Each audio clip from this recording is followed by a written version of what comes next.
नमस्कार मित्रों, मैं हूं डॉक्टर हरिनिवास। चैनल का नाम है संस्कृत साहित्य एवं संस्कृति, महाभारत भीष्म पर्व। और जैसा कि मैंने पिछले वीडियो में कहा था कि हम उस जगह आकर के खड़े हैं जहां श्री कृष्ण और अर्जुन का संवाद हमें सुनने को मिलेगा।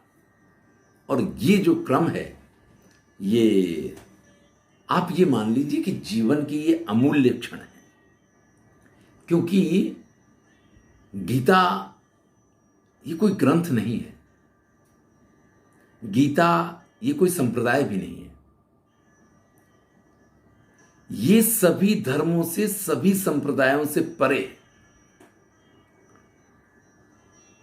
इसमें जो कुछ कहा गया है वो जीवन का आदर्श है और वो किसी धर्म के साथ उसका संबंध नहीं है। उसको व्यक्ति के जीवन के साथ सीधा लेना देना है। किसी भी धर्म का अनुयायी हो, किसी भी संप्रदाय का मानने वाला हो, पूरे जीवन वो दौड़ता रहता है, वो संघर्ष के लिए तत्पर रहता है, तैयार रहता है। लेकिन जब बिल्कुल संघर्ष की घड़ी आकर के खड़ी होती है और उसको वास्तविकता का जब ज्ञान होता है, तो उसकी स्थिति अर्जुन की तरह हो जाती है कि भैया अगर मैं ऐसा करूंगा तो इसका परिणाम तो बड़ा भयानक है। ध्यान दीजिए, श्री कृष्ण ने अर्जुन से कहा कि इस सेना का संहार करो।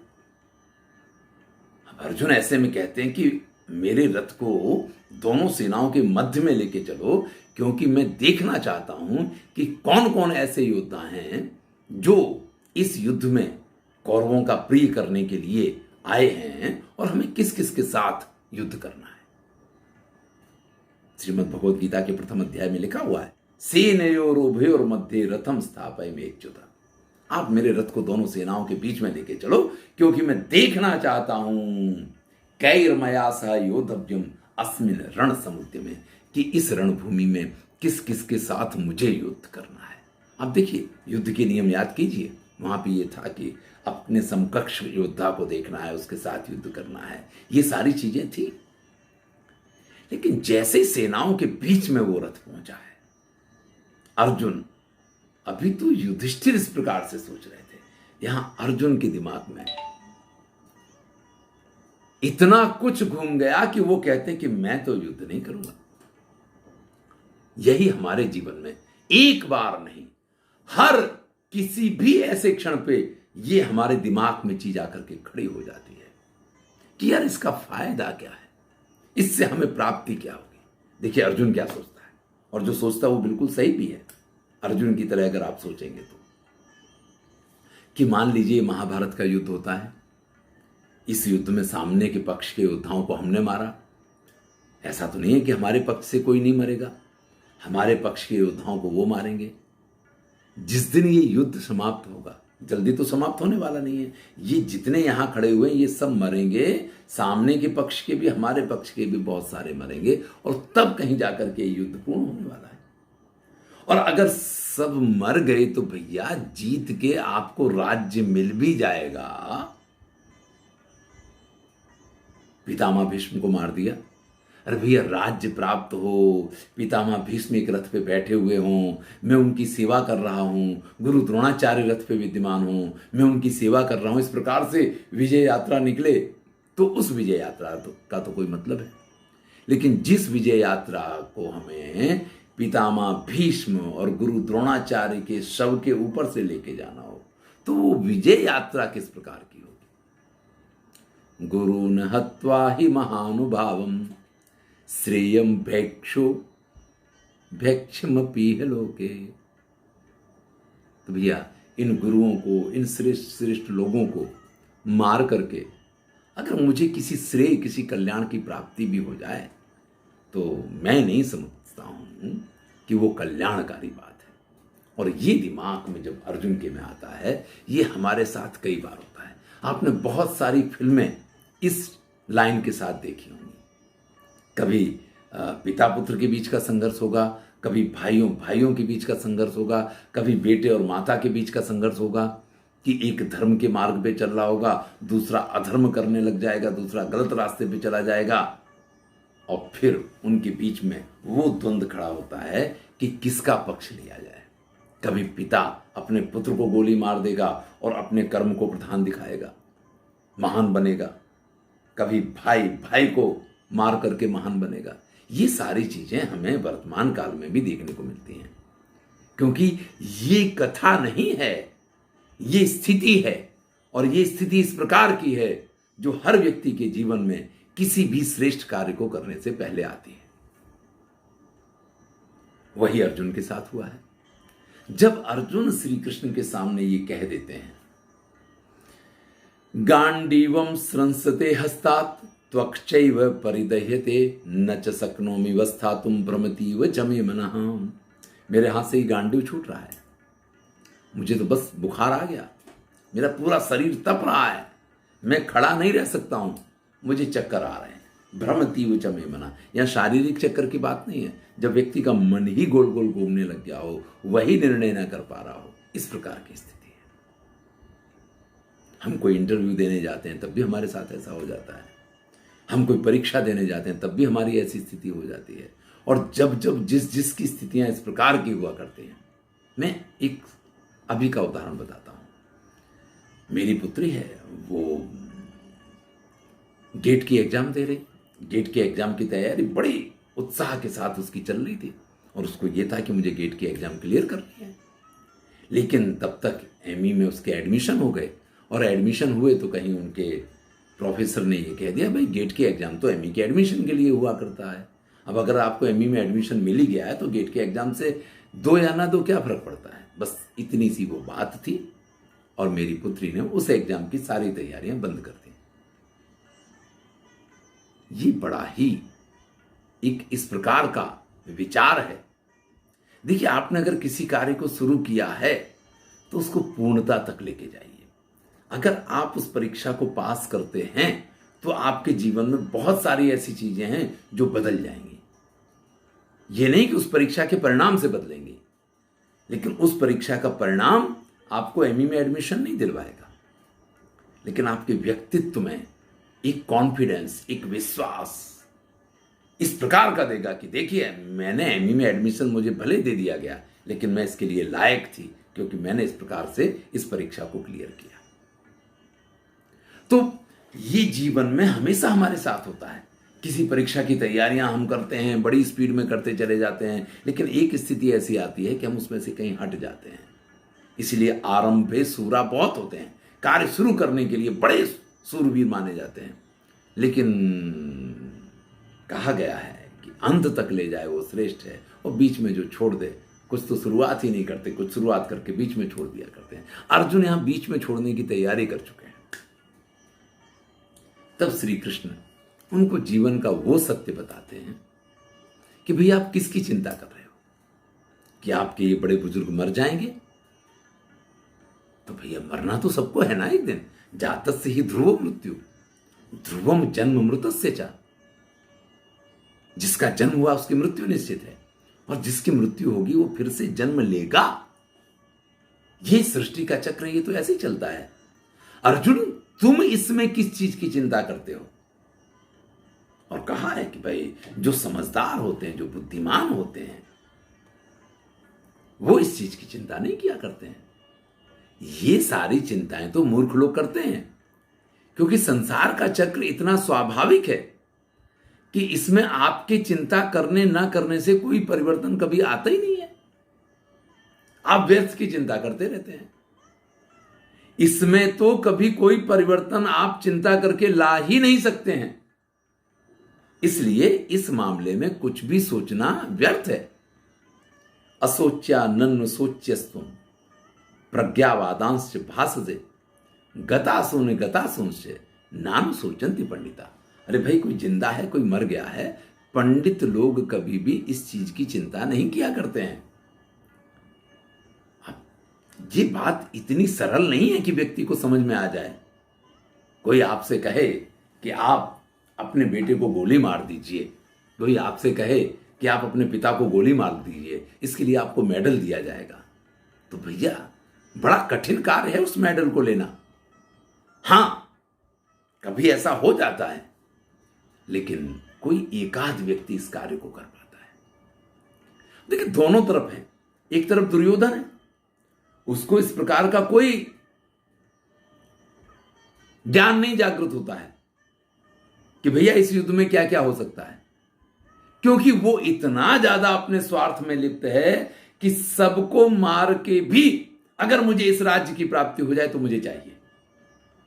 तो कुछ लोग तो दुर्योधन की प्रकृति के संसार में हैं, उनके लिए तो कोई समस्या ही नहीं है। वो तो जरूरत पड़े तो किसी का गला काटना तो गला काट दें, जो करना वो करने के लिए तैयार रहते हैं। लेकिन अर्जुन जैसा श्रेष्ठ योद्धा भी जो है वो इतना स्वार्थी नहीं है, और जब वो स्वार्थी नहीं है तो उसको ये चीज गले उतरती नहीं है। श्री कृष्ण ने तो कह दिया कि भैया चिंता मत करो, जिसका जन्म हुआ उसकी मृत्यु होती है, जो मर गया वो फिर से जन्म लेता है, इसलिए ये तो चिंता का कारण ही नहीं हो सकता है। लेकिन जब श्री कृष्ण को लगा, क्योंकि जब व्यक्ति बात करता है तो सामने वाले के हाव भाव बता देते हैं कि वो कन्विंस हो रहा है या आपकी बात उसके ऊपर से जा रही है। जब श्री कृष्ण को लगा कि भाई इसकी तो समझ में बात आ नहीं रही है, ये अपनी हट छोड़ेगा नहीं, तब श्री कृष्ण उसको यहां सांख्य का, योग का और इन सब चीजों का ऐसा ज्ञान देते हैं जो हमारे लिए एक, आप ये कह लीजिए कि अनुपम धरोहर है। सबसे पहले वो कर्म का सिद्धांत सिखाते हैं। वो कहते हैं कि व्यक्ति को कर्म करना चाहिए, फल की चिंता नहीं करनी चाहिए। अब आप बताइए कि हम कोई भी कर्म करने के लिए जब तैयार होते हैं तो उससे पहले तो हम ये देखते हैं कि इसका फल क्या है, नहीं तो हम कर्म में लगते ही नहीं है। अब आप विचार कीजिए कि जो बॉर्डर पे हमारा आर्मी का सैनिक लड़ रहा है, वो अगर इस चीज की चिंता करे कि इसके बदले में उसको क्या मिलेगा, तो वो युद्ध कर सकता है वहां पे। वो ड्यूटी अपने कर्तव्य का जो पालन कर रहा है ना, वो निष्ठापूर्वक सिर्फ अपने कर्तव्य का पालन करता है। वो ये नहीं सोचता है कि इससे मुझे लाभ क्या होने वाला है, और यही उसको श्रेष्ठ बनाता है। इसीलिए सैनिकों की हमारे यहां पूजा होती है। लेकिन हर नागरिक, जिसको हम अगर आर्मी की भाषा में कहें सिविलियंस जितने होते हैं, वो हमेशा अपने बारे में पहले सोचते हैं। यहां श्री कृष्ण अर्जुन से ये कह रहे हैं कि सैनिक बनो, सिविलियंस मत बनो। ये सिविलियंस की तरह से सोचो मत, आर्मी मैन की तरह सोचो। मुझे अपने कर्तव्य का पालन करना है। चलिए, मैं कई बार कर्म की जब बात करता हूं, स्वधर्मे निधनम श्रेया की बात करता हूं, तो इस उदाहरण की बात करता हूं कि बॉर्डर पे खड़ा हुआ आर्मी का जो सैनिक है, उसने किसी को अपना गुरु माना हुआ है। उसके गुरु ने उपदेश दिया कि भैया अहिंसा सबसे बड़ा धर्म है, आप किसी की हत्या नहीं करेंगे, आप किसी को नहीं मार सकते हैं। अब ये सारी चीजें जब उसने सुनी और उसका मन एक धर्म में रम गया, अब अगर सामने से आतंकवादी आ रहा है तो सैनिक क्या करेगा? अपने गुरु के शब्द याद करेगा तो उसको गोली नहीं मार सकता है, क्योंकि अहिंसा सबसे बड़ा धर्म है। लेकिन अगर वो उसको गोली नहीं मारता तो अपने धर्म के साथ वो अन्याय कर रहा है, अपने कर्तव्य का पालन वो नहीं कर रहा है। तो भैया स्वधर्मे निधनम श्रेया, अपने कर्तव्य का पालन करते करते मर जाना श्रेष्ठ है। अपने कर्तव्य का पालन कीजिए। यही श्री कृष्ण यहां पे सिखाते हैं कि एक क्षत्रिय जो है, एक सैनिक जो है, जो एक आर्मी मैन है, वो अपने बारे में नहीं सोचता है। वो हमेशा ये सोचता है कि उसका कर्तव्य क्या है। अब उस कर्तव्य के बीच में कोई आतंकवादी आ जाए तो भी फर्क नहीं पड़ेगा, और कोई ऐसी व्यक्ति आ जाए जो देश का द्रोह कर रही है, जो देश के साथ गलत कार्य कर रहा है, अगर वो घर का भी कोई व्यक्ति है और उसको भी गोली मारनी पड़े तो सैनिक वहां भी पीछे नहीं हटता है। तो भैया आपको अपने कर्तव्य का पालन करना है। आपको यह नहीं सोचना है कि इसका परिणाम किस रूप में प्राप्त होगा। जब आप पहले परिणाम के बारे में सोचते हैं तब आपके कार्य में से आपकी निष्ठा कम हो जाती है, परिणाम के प्रति आपकी निष्ठा बढ़ जाती है। निष्ठा परिणाम के प्रति नहीं होनी चाहिए, निष्ठा कर्तव्य के प्रति होनी चाहिए, निष्ठा कार्य के प्रति होनी चाहिए। कार्य के प्रति जो आपकी निष्ठा होती है फल आपको वो देती है, फल के प्रति जो निष्ठा होती है वो कभी भी आपको फल नहीं दे सकती। निष्ठा कर्म के प्रति होनी चाहिए। सबसे बड़ा ये कर्म का सिद्धांत जो है वो सिखाते हैं। इसका अर्थ क्या हुआ कि कर्म करने से पहले आप उसके फल के बारे में मत सोचिए, कर्म के बारे में सोचिए कि अच्छे से अच्छा कर्म कैसे होगा। कर्म के सिद्धांत की दो बड़ी महत्वपूर्ण बातें यहां हैं। एक बात यह है कि न तु कश्चित क्षणमपि जातु तिष्ठत अकर्मकृत। व्यक्ति एक क्षण भी कर्म किए बिना नहीं रह सकता है। वो कर्म तो करेगा, इसके बिना वो नहीं जी सकता है, चल ही नहीं सकता है, एक पैर आगे नहीं बढ़ा सकता है, या एक क्षण वो श्वास नहीं ले सकता है बिना कर्म किए। नहीं कश्चित क्षणमपि जातु तिष्ठत अकर्मकृत। लेकिन अब जब ये निश्चित हो गया कि आप एक क्षण भी बिना कर्म किए नहीं रह सकते हैं, तो भैया अब आपको ये तय कर लेना चाहिए कि आपको श्रेष्ठ कर्म करने हैं। आपको निकृष्ट कर्म क्यों करेंगे आप? देखिए, फल तो आपके कर्मों का ही आपको मिलेगा, तो श्रेष्ठ कर्म कीजिए, श्रेष्ठ फल मिलेगा। लेकिन यहां पे तो श्री कृष्ण इससे भी ऊपर अर्जुन को लेके जाते हैं और उससे ये कहते हैं कि तुम तो कर्म के फल के बारे में सोचो ही मत, तुम तो सिर्फ कर्म करते रहो, वो सारी जवाबदारी तो मेरी है भैया, वो काम मेरा है कि क्या फल देना, कैसे फल देना। और जब तक आप कर्म फल के लिए करते रहेंगे तब तक इस संसार में दुखी दुखी और दुखी रहेंगे, कभी सुखी नहीं हो सकते हैं, कभी आनंद आपको नहीं मिल सकता है। अगर सुखी होना है, अगर आनंद चाहिए, तो फल की अभिलाषा के बिना कार्य कीजिए। परिणाम क्या आएगा? आपको कार्य करने में मजा आएगा। और जब आप कार्य करने में आनंद प्राप्त करते हैं ना, तो वो फल प्राप्ति के आनंद से ज्यादा बड़ा होता है। और यही श्रीमद् भगवद गीता सबसे पहले सिखाती है कि जीवन में कर्म को ही पूजा बनाइए, और जो कर्म आपको सौंपा गया है उस कर्म को जब आप निष्ठा के साथ, आनंद के साथ करते हैं, तो उसी में आपको सबसे बड़ा सुख मिलता है। जो गृहिणियां अपने घर के काम करती हैं ना, उनको एक एक चीज साफ करनी, उसको उठा के रखना, अपने घर को चमकाना, सब चीजों को साफ सुथरा रखना, उनमें बड़ा आनंद आता है। वो आधा दिन इसके पीछे निकाल देती हैं और थकान नहीं लगती है। कुछ गृहिणियां ऐसी होती हैं कि वो कहती हैं कि नहीं, बैठे रहेंगे हम, काम कुछ नहीं करेंगे, सब कुछ पड़ा है तो पड़ा रहे। अब यही बेसिक अंतर है। कर्मठ व्यक्ति जो है वो काम करने में आनंद प्राप्त करने लग जाता है, वो फल की अपेक्षा नहीं रखता। और ये सबसे बड़ा यहां पे आपको ज्ञान दिया गया है, इसलिए उसको कहा गया है अनासक्ति योग, कि आप कर्म करेंगे लेकिन उसके प्रति आसक्ति नहीं रखेंगे, उसके फल की कामना नहीं करेंगे। और इस प्रकार से जब आप कर्म करेंगे तो आपको जीवन में कभी दुख नहीं होगा, सुख दुख अपने आप समान हो जाएगा, क्योंकि आप तो सुख दुख के लिए काम ही नहीं कर रहे हैं, आप तो काम कर रहे हैं क्योंकि ये मेरा कर्तव्य है। और जब व्यक्ति अपने कर्तव्य के लिए अपने प्राण निछावर कर देता है, तो चाहे उसको वीर गति मिले, आप उसको शहीद नाम देते हैं, तरह तरह के नामों से आप उसको नवाजते हैं, ये आपको पता है। तो भैया जीवन में अपने कर्तव्य के प्रति निष्ठावान रहना है, उससे प्राप्त होने वाले फल के प्रति निष्ठावान नहीं रहना है। ये सबसे पहला संदेश है श्रीमद् भगवद गीता का। इसलिए वो कहती है कि कर्मण्येवाधिकारस्ते मा फलेषु कदाचन। और जब हम इस प्रकार से कार्य करते हैं तो कभी भी जिंदगी में असफलता हमारे पास नहीं आती है, क्योंकि आप ऊपर देख चुके हैं, यतः धर्म ततः कृष्ण, जहां धर्म है वहां कृष्ण है, और यतः कृष्णो ततो जया, जहां कृष्ण है वहां आपकी विजय है।